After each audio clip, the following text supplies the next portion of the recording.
दोस्तों, अगर आपका सपना है कि एक रोजगार सहायक बनने का या यूँ कहीं आप ग्रामीणों की सेवा करना चाहते हो या उनकी मदद करना चाहते हो तो आप सही जगह आए हो। क्योंकि जो मार्गदर्शिका है जो रोजगार सहायक की वो आ चुकी है और उसमें क्या क्वालिफिकेशन रहेगा और मतलब कैसा क्या रहने वाला है, उसमें चयन कैसा होगा, सब कुछ मैं आपको फुल डिटेल में बताने वाला हूँ। तो आपको वीडियो स्किप नहीं करना है, आपको पूरा देखना है। तो आप यहाँ साफ साफ देख सकते हैं 24/6/2025 यानी जो उसकी मार्गदर्शिका है कब आ गई है, 24/6/2025 को आ गई थी।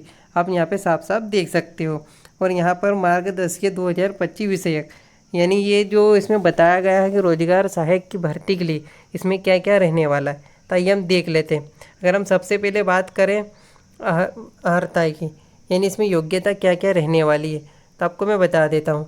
तो अभ्यर्थी को आवेदिक ग्राम पंचायत के स्थानीय निवासी होना चाहिए। सबसे पहले ये आपको जिस पंचायत में आप अप्लाई कर रहे हो आपको वहीं का क्या है, मूल निवासी होना चाहिए, स्थानीय निवासी होना चाहिए। इसी के अलावा मतदाता सूची में पंजीबद्ध होना चाहिए यानी मतदाता सूची में आपका क्या है, नाम भी होना चाहिए। तो ये भी आपको याद रखना है और देख लेना है कि अगर आपने वोटर आईडी नहीं बनवाया तो आप बनवा लेना है ताकि आपका नाम क्या है, पंजीबद्ध हो जाए अपनी पंचायत में, ग्राम पंचायत में। ठीक है, इसके बाद हम देख लेते इसमें क्या। तो 1 जनवरी को न्यूनतम 18 वर्ष से अधिकतम 35 वर्ष यानी आयु की बात करें तो आपकी एज कितनी होनी चाहिए, 18 से 35 वर्ष होनी चाहिए। यानी 18 से अगर 35 वर्ष तक की आपकी आयु तो आप इसमें क्या है, अप्लाई कर सकते हो। इसी के अगर हम बात करें तो किसी भी मान्यता विश्वविद्यालय से न्यूनतम शैक्षणिक योग्यता स्नातक उत्तीर्ण होना चाहिए यानी आपके पास क्या है, स्नातक होना ही चाहिए, तभी आप अप्लाई कर सकते हो। तो आपको समझ में आएगा दोस्तों, आपको स्थानीय निवासी होना है और आपका मतदाता सूची में आपका नाम दर्ज होना चाहिए और आयु 18 से 35 वर्ष होना चाहिए और स्नातक आपके पास क्वालिफिकेशन होना चाहिए। इसी के अलावा अगर वो क्या मांगा है दोस्तों वो भी आपको बता देता हूँ। इसी के अलावा आपके पास यूजीसी द्वारा मान्यता विश्वविद्यालय से डिप्लोमा यानी अगर आपके पास डीसीए है तो भी आप इसमें अप्लाई कर सकते हैं, पीजीडीसीए हैं तो भी आप अप्लाई कर सकते हैं। इसी के अलावा शासकीय आईटीआई द्वारा 1 वर्षीय कंप्यूटर ऑपरेटर इन प्रोग्रामिंग असिस्टेंट यानी कोपा, अगर आपने कोपा भी किया है तो भी आप अप्लाई कर सकते हैं। तो आपके पास ग्रेजुएशन भी होना है दोस्तों। इसी के लिए 1 वर्ष डिप्लोमा भी होना चाहिए यानी आपने डीसीए किया हो, पीजीडीसीए किया हो या फिर कोपा किया हो, कुछ भी किया हो ये भी आपके पास होना जरूरी है, तभी आप इसमें क्या है, फॉर्म अप्लाई कर पाओगे। इसके बाद हम देख लेते हैं और क्या इन्होंने कहा है। तो इसके बाद आप देख लेते हैं सीपीसीटी यानी प्रौद्योगिकी विभाग अंतर्गत आयोजित कंप्यूटर दक्षता प्रमाणीकरण परीक्षा सीपीसीटी हिंदी टाइपिंग के साथ उत्तीर्ण प्रमाण पत्र होना अनिवार्य है। यानी दोस्तों आपके पास डीसी पीजीडीसी या कोपा तो वो भी 1 वर्षीय आपके पास डिप्लोमा होना चाहिए। इसी के अलावा सीपीसीटी यानी ये बहुत ही महत्वपूर्ण है दोस्तों। बहुत से बच्चों को डाउट रहता है कि सीपीसीटी में अनिवार्य रहेगा या नहीं रहेगा, तो आपको देख लेना साफ साफ यहाँ पे लिखा है कि आपके पास सीपीसीटी होना अनिवार्य है, लेकिन आपको सिर्फ हिंदी टाइपिंग के साथ उत्तीर्ण होना है।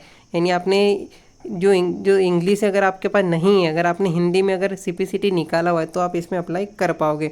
तो साफ साफ आप देख सकते हैं हिंदी टाइपिंग से आपके पास क्या प्रमाण पत्र होना अनिवार्य है, जिसका क्या है सीपीसीटी स्कोर कार्ड की वैधता अवधि के संबंध में सामान्य प्रशासन विभाग द्वारा जारी न्यूनतम निर्देश मान्य होंगे। तो ये भी आपको याद रखना है कि आपके पास सीपीसीटी होना चाहिए, सिर्फ हिंदी आपकी निकली हुई होनी चाहिए और आपकी थ्योरी निकली हुई चाहिए। इसी के लिए अगर हम बात करें कुछ अन्य हम देख लेते हैं। अगर चयन की बात करें दोस्तों, इसमें चयन कैसे होने वाला है तो आप देख सकते हैं कि भविष्य में ग्राम पंचायत और सहायकों के रिक्त पदों पर चयन मंडल विभाग या परिषद द्वारा आयोजित लिखित भर्ती परीक्षा यानी ये भी बहुत ही महत्वपूर्ण है। यानी आपका जो मेरे लिस्ट पे जो होता था उस तरीके से अब नहीं होने वाला है अंकों के आधार पर। इसमें आपको साफ साफ लिखा है आपकी क्या है, लिखित परीक्षा होगी।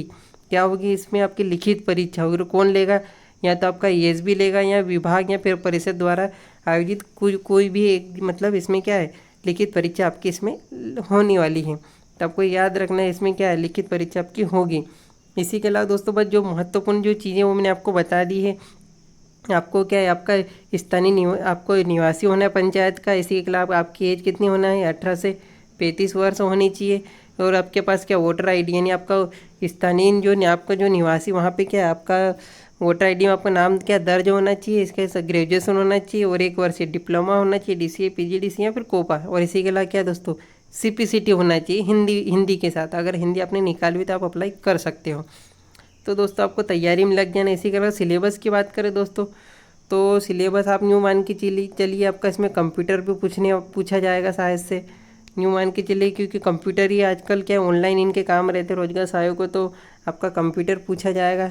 इसी के अलावा मध्य प्रदेश पूछा जाएगा। इसी के अलावा आपका जैसे योजनाएं हो गई, इसी के अलावा ग्राम पंचायत मतलब यहाँ पंचायती राज हो गया, ये हो गया।